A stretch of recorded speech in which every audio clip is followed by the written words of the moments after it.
అవునండి, వాళ్ళే అధికారంలో ఉండాలి, వాళ్ళే గొడ్డలి తీసుకొని అందరినీ వాళ్ళకి అగెయిన్స్ట్గా ఉన్న వాళ్ళందరినీ నరికేయాలి, వాళ్ళే సింగిల్ ప్లేయర్గా ఉండాలి. ఇదేనా భారతి గారి స్ట్రాటజీ? ఇదేనా? అంతే కదా, గొడ్డలితో మిగతా వాళ్ళందరినీ నరికేయండి, మీరే సింగిల్ ప్లేయర్గా ఉంటారు. అప్పుడు ఈరోజు అవినాష్ రెడ్డి గారు ఊరు దాటిపోవడానికి ఇక ఓటమిని ఒప్పుకునే పరిస్థితికి వచ్చి పాస్పోర్ట్లు కూడా తయారు చేసుకుంటున్నారు.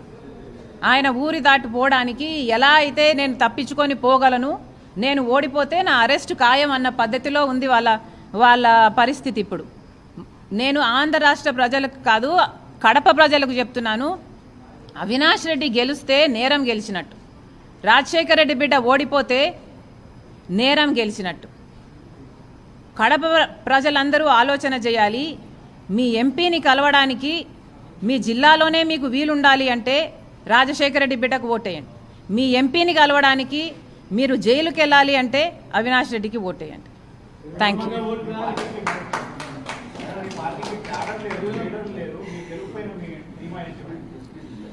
మాకు పార్టీ ఉంది, మాకు క్యాడర్ ఉంది, మాకు బూత్ లెవెల్ ఏజెంట్లు ఉన్నారు, మాకు అన్నీ ఉన్నాయి, మాకు అన్నీ సమకూర్చారు.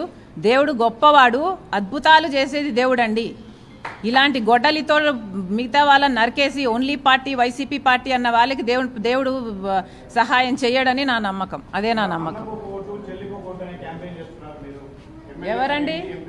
ఎవరండి ఎక్కడన్నారు అన్నకో ఓటు చెల్లికో ఓటు అని ఎవరన్నారండి? నేను క్యాంపెయిన్ చేశానా? అన్నకో ఓటు చెల్లికో ఓటు అని ఎవరన్నారు? ఆ మాట.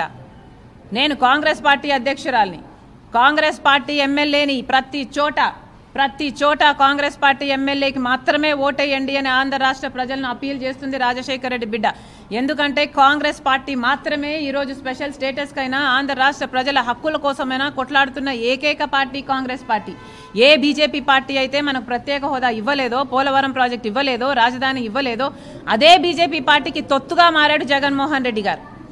చంద్రబాబు గారు పొత్తు పెట్టుకుంటే జగన్మోహన్ రెడ్డి గారు తొత్తయ్యారు. ఇద్దరికి